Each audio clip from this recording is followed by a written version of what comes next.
एक गांव में रंगैया मंगम्मा पति पत्नी रहते थे। उनका एक सुंदर बेटी भी थी। 2 साल से सूखे के कारण कुएं के पानी सारे सूख जाते हैं और गर्मी की मौसम होने के कारण उसका खेत भी सूख जाता है। उसके सारे पैसे वो खेत में और खेती में गवा देने के कारण उदास होकर रंगैया मंगम्मा से ऐसे कहता है, मंगा, भगवान भला हमसे ऐसे क्यों खेल रहा है। गर्मी का मौसम आ गया, कुएं के अंदर पानी भी खत्म हो गया और खेत का हालत ऐसे है। सारे पैसे मक्के में डाल दिया मैंने। ऐसे वो निराश होता है।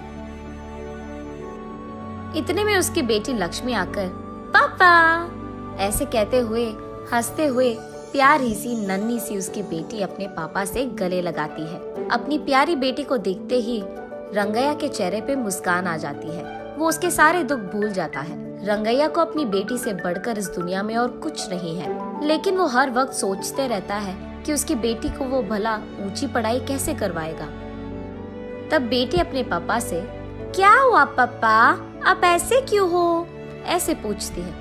कुछ नहीं बेटा, हमारे खेत में उग रहे मक्के हमारे हाथ नहीं आएंगे, इसी का डर है।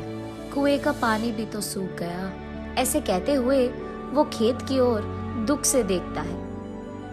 तब उसकी बेटी लक्ष्मी, पापा हमें कुछ नहीं होगा, जो भी होगा अच्छा ही होगा, ऐसे वो अपनी प्यारी बातों से कहती है। कैसे बेटा, गर्मी का मौसम तांडव कर रहा है, बारिश के मौसम आने के लिए बहुत वक्त है, ऐसे कहते हुए दुखी होता है।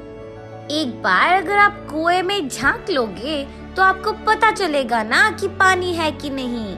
ऐसे कहते हुए वो अपने पापा का हाथ पकड़कर उन्हें उस तरफ ले जाती है। पानी नहीं है बेटा, ऐसे कहते हुए वो ऊपर उठता है।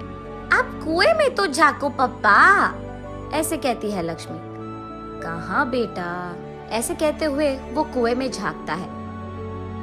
कुआं पूरा सूखा रहता है।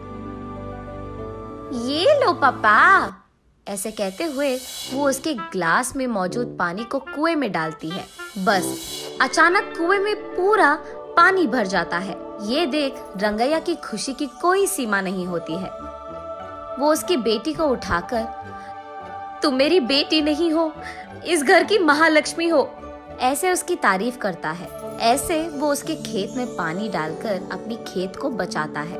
लेकिन उसी समय गांव के कोई भी कुएं में पानी नहीं रहता है, और क्योंकि ये बात इधर उधर फैल चुकी है, गांव वाले सारे उसी कुएं के पास आकर पानी लेते थे।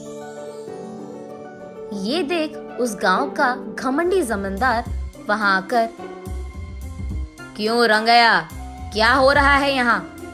मेरे कुएं से पानी निकालकर तुम सारे गांव वाले ऐसे कैसे उसका इस्तेमाल कर रहे हो? ये मेरा खेत है और ये कुआं भी मेरा है।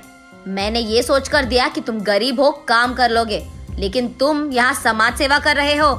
ऐसे ही देखता रह जाऊंगा तो ये खेत भी तुम्हारा कह दोगे तुम। ऐसे गुस्से में उससे बात करता है।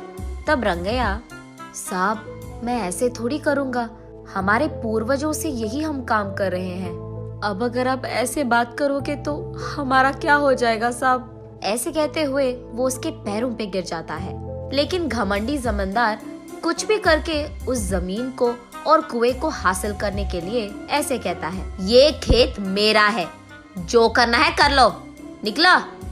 ऐसे कहकर वो रंगैया को नाइंसाफी से बाहर धकेलकर उस खेत के चारों ओर बाढ़ डाल देता है।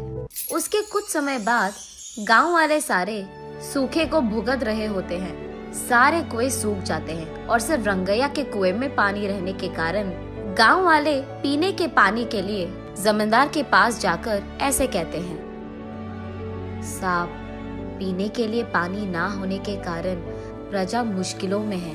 आप एहसान करके आपके कुएं का पानी हमको अगर दे सके तो, ऐसे विनती करते हैं।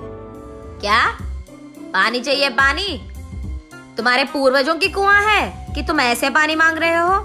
पानी नहीं दूंगा, निकलो। ऐसे उन लोगों को भी धकेल देता है। एक घूंट पानी दिला दीजिए साहब, हम यहाँ मर रहे हैं, ऐसे कहते हुए प्रजा उनसे विनती करती है। तब जमींदार उनके मुसीबत का फायदा उठाता है। ठीक है, पानी दूंगा, लेकिन ऐसे ही नहीं। मटके का दाम 10 रुपए करके दो, तब दूंगा पानी। मंजूर है तो लो, वरना निकल जाओ।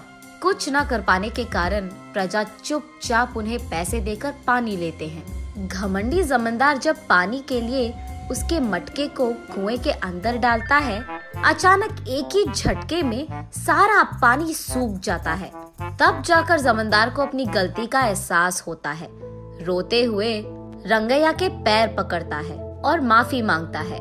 कोई नहीं साहब, आपको आपकी गलती का एहसास हो गया है ना।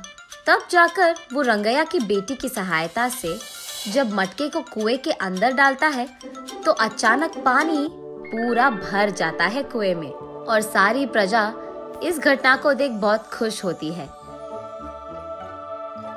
रंगैया उस पानी को सारे गांव वालों में बांटते हुए, खेती करते हुए खुशी से जीता है।